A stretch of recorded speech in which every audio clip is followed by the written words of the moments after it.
ആകാശവാണി. നമസ്കാരം. പ്രത്യേക വാർത്താ ബുള്ളറ്റിൻ വായിക്കുന്നത് വിജേഷ്.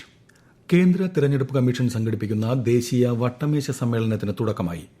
ന്യൂഡൽഹിയിലെ ഭാരത് മണ്ഡപത്തിൽ മുഖ്യ തെരഞ്ഞെടുപ്പ് കമ്മീഷണർ ഗ്യാനേഷ് കുമാറിന്റെ അധ്യക്ഷതയിലാണ് യോഗം നടക്കുന്നത്. തെരഞ്ഞെടുപ്പ് കമ്മീഷണർമാരായ സുഖ്ബീർ സിംഗ് സന്ധു, വിവേക് ജോഷി തുടങ്ങിയവരും പരിപാടിയിൽ പങ്കെടുക്കുന്നു. 27 വർഷത്തെ ഇടവേളയ്ക്ക് ശേഷമാണ് സംസ്ഥാന തെരഞ്ഞെടുപ്പ് കമ്മീഷണർമാർക്ക് വേണ്ടി സമ്മേളനം സംഘടിപ്പിക്കുന്നത്. സംസ്ഥാനങ്ങളിലെയും കേന്ദ്രഭരണ പ്രദേശങ്ങളിലെയും തെരഞ്ഞെടുപ്പ് കമ്മീഷണർമാരാണ് സമ്മേളനത്തിൽ പങ്കെടുക്കുന്നത്. രാഷ്ട്രപതി ദ്രൌപദി മുർമുവിന്റെ 4 ദിവസത്തെ മഹാരാഷ്ട്ര, ഝാർഖണ്ഡ്, രാജസ്ഥാൻ സന്ദർശനം ഇന്ന് ആരംഭിക്കും. മുംബൈ PD ഹിന്ദുജ ആശുപത്രിയിൽ നടക്കുന്ന ചടങ്ങിൽ ജീവൻ രക്ഷയിലൂടെ ആരോഗ്യകരമായ ഭാരതം എന്ന ദേശവ്യാപക പ്രചാരണ യജ്ഞത്തിന് ശ്രീമതി മുർമു ഇന്ന് തുടക്കം കുറിക്കും. നാളെ ബുൽധാനയിലും നാഗ്പൂരിലും വ്യാഴാഴ്ച ജംഷഡ്പൂരിലും സംഘടിപ്പിക്കുന്ന പൊതുപരിപാടികളിലും രാഷ്ട്രപതി പങ്കെടുക്കും. 15ാം കേരള നിയമസഭയുടെ 16ാം സമ്മേളനം അല്പസമയത്തിനകം അനിശ്ചിതകാലത്തേക്ക് പിരിയും. നിയമസഭാ സമ്മേളനം അവസാനിപ്പിക്കണമെന്ന് ആവശ്യപ്പെട്ട് മുഖ്യമന്ത്രി പിണറായി വിജയൻ പ്രമേയം അവതരിപ്പിച്ചു. ശബരിമല സ്വർണ്ണ അപഹരണ കേസിൽ പ്രതിപക്ഷം സഭാ നടപടികളുമായി നിസ്സഹകരണം പുലർത്തിയ പശ്ചാത്തലത്തിലാണ് ബജറ്റ് അവതരണത്തിനായി ചേർന്ന അവസാന സമ്മേളനം വെട്ടിച്ചുരുക്കിയത്. മാർച്ച് 26 വരെ സഭ ചേരാനായിരുന്നു തീരുമാനിച്ചിരുന്നത്. സ്വർണ്ണ അപഹരണ കേസിൽ പ്രതിപക്ഷം ഇന്നും പ്രതിഷേധിച്ചു. ചോദ്യോത്തരവേളയിൽ നടുത്തളത്തിലിറങ്ങിയ പ്രതിപക്ഷം സഭ ബഹിഷ്കരിച്ചു. തുടർന്ന് സഭ മറ്റു നടപടികളിലേക്ക് കടന്നു. നയപ്രഖ്യാപന പ്രസംഗം ഗവർണർ സ്വയം തിരുത്തി വായിച്ചത് ഭരണഘടനാ അനുസൃതമായി കാണാൻ കഴിയില്ലെന്ന് മുഖ്യമന്ത്രി പിണറായി വിജയൻ സഭയിൽ അറിയിച്ചു. കേരളത്തിൽ ലൈഫ് മിഷനിലൂടെ 5 ലക്ഷം വീടുകൾ പൂർത്തീകരിച്ചതിന്റെ ഔദ്യോഗിക പ്രഖ്യാപനം ഇന്ന് മുഖ്യമന്ത്രി പിണറായി വിജയൻ നിർവഹിക്കും.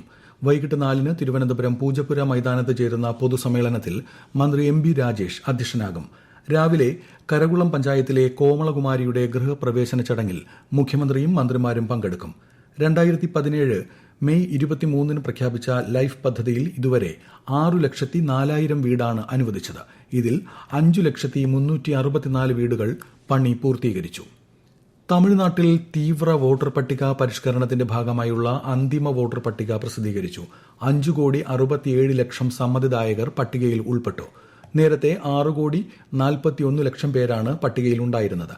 ഈ മാസം 26, 27 തീയതികളിൽ മുഖ്യ തെരഞ്ഞെടുപ്പ് കമ്മീഷണർ ഗ്യാനേഷ് കുമാർ തമിഴ്നാട് സന്ദർശിക്കുമെന്ന് മുഖ്യ തെരഞ്ഞെടുപ്പ് ഓഫീസർ അർച്ചന പട്നായിക് ചെന്നൈയിൽ അറിയിച്ചു. സംസ്ഥാനത്ത് ഈ വർഷം ജനുവരി 1-ന് 18 വയസ്സ് പൂർത്തിയായി തീവ്ര വോട്ടർ പട്ടിക പരിഷ്കരണ സമയത്ത് പേര് ചേർക്കാൻ സാധിക്കാത്തവർക്ക് പട്ടികയിൽ പേര് ചേർക്കാൻ അവസരമുണ്ട്. voters.eci.gov.in എന്ന വെബ്സൈറ്റിലൂടെയോ ECI നെറ്റ് മൊബൈൽ ആപ്പ് വഴിയോ ബന്ധപ്പെട്ട ബൂത്ത് ലെവൽ ഓഫീസർ വഴിയോ അപേക്ഷിക്കാം. കേരള പോലീസിന്റെ സ്ത്രീ സുരക്ഷയ്ക്കായുള്ള നിർഭയ നിശ പദ്ധതിക്ക് ഇന്ന് തുടക്കം. പദ്ധതിയുടെ സംസ്ഥാനതല ഉദ്ഘാടനം മുഖ്യമന്ത്രി പിണറായി വിജയൻ അല്പസമയത്തിനകം തിരുവനന്തപുരത്ത് നിർവഹിക്കും. പൊതുഗതാഗത സംവിധാനങ്ങളെ ആശ്രയിച്ച് യാത്ര ചെയ്യുമ്പോൾ സ്ത്രീകൾ നേരിടേണ്ടിവരുന്ന സുരക്ഷാ വെല്ലുവിളികൾക്ക് അടിയന്തര സഹായം ലഭ്യമാക്കുന്നതിനുള്ള പദ്ധതിയാണ് ഇത്. കോഴിക്കോട് വലിയങ്ങാടിയിൽ സ്ലാബ് തകർന്ന് 4 പേർ മരിക്കാനിടയായ കെട്ടിടത്തിൽ പ്രവർത്തിക്കുന്ന സ്ഥാപനങ്ങളോട് ഒഴിയാൻ നഗരസഭ നോട്ടീസ് നൽകി. കെട്ടിടത്തിന്റെ അപകടാവസ്ഥ ചൂണ്ടിക്കാട്ടിയാണ് അധികൃതർ നോട്ടീസ് പതിച്ചത്. നഗരത്തിൽ കാലപ്പഴക്കം ചെന്നതും പുനർനിർമ്മിക്കാൻ തീരുമാനിച്ചതുമായ എല്ലാ കെട്ടിടങ്ങളിലും എഞ്ചിനീയറിംഗ് വിഭാഗം പരിശോധന നടത്തി റിപ്പോർട്ട് സമർപ്പിക്കുമെന്ന് മേയർ O. സദാശിവൻ മാധ്യമങ്ങളോട് പറഞ്ഞു. ആറ്റുകാൽ ക്ഷേത്രം ട്രസ്റ്റിന്റെ അംബ പുരസ്കാരം മലയാളത്തിന്റെ മഹാനടൻ മോഹൻലാൽ ഏറ്റുവാങ്ങി. തിരുവനന്തപുരത്തുകാർക്ക് ആറ്റുകാൽ ക്ഷേത്രം ഒരു വികാരമാണെന്ന് അദ്ദേഹം പറഞ്ഞു. ആറ്റുകാൽ പൊങ്കാല ഉത്സവത്തിന്റെ കലാപരിപാടികളും അദ്ദേഹം ഉദ്ഘാടനം ചെയ്തു. മാർച്ച് 3-നാണ് ആറ്റുകാൽ പൊങ്കാല. ഇന്ത്യ ഓസ്ട്രേലിയ വനിതാ ക്രിക്കറ്റ് ഏകദിന പരമ്പരയ്ക്ക് തുടക്കം. ബ്രിസ്ബെയിനിൽ നടക്കുന്ന ആദ്യ മത്സരത്തിൽ ടോസ് നേടിയ ഇന്ത്യ ബാറ്റിംഗ് തെരഞ്ഞെടുത്തു. ഒടുവിൽ വിവരം ലഭിക്കുമ്പോൾ ഇന്ത്യ 24 ഓവറിൽ 4 വിക്കറ്റ് നഷ്ടത്തിൽ 100 റൺ എടുത്തിട്ടുണ്ട്. ഇന്ത്യൻ ടീമിനെ ക്യാപ്റ്റൻ ഹർമൻപ്രീത് കൌറാണ് നയിക്കുന്നത്. 3 മത്സരങ്ങളാണ് പരമ്പരയിൽ ഉള്ളത്. ഇംഫാലിലെ പ്രസ് ഇൻഫർമേഷൻ ബ്യൂറോ സംഘടിപ്പിച്ച മാധ്യമ പര്യടനത്തിന്റെ ഭാഗമായി മണിപ്പൂരിൽ നിന്നുള്ള മാധ്യമപ്രവർത്തകർ കൊച്ചി സന്ദർശിച്ചു. ജലമെട്രോ സന്ദർശിച്ച സംഘം KMRL മാനേജിംഗ് ഡയറക്ടർ ലോക്നാഥ് ബെഹ്റയുമായി കൂടിക്കാഴ്ച നടത്തി. മട്ടാഞ്ചേരി ഡച്ച് കൊട്ടാരവും സന്ദർശിച്ചു. പത്തനംതിട്ട പമ്പയാറ്റിൽ ഒഴുക്കിൽപ്പെട്ട് കാണാതായ 2 +2 വിദ്യാർത്ഥികളുടെ മൃതദേഹം കണ്ടെത്തി. ക്രിസ് ബിജു, ജോഷിൻ ബിനു എന്നിവരുടെ മൃതദേഹമാണ് കണ്ടെത്തിയത്. ഇരുവരും മൈലപ്ര മൌണ്ട് ബഥനി സ്കൂളിലെ +2 വിദ്യാർത്ഥികളാണ്.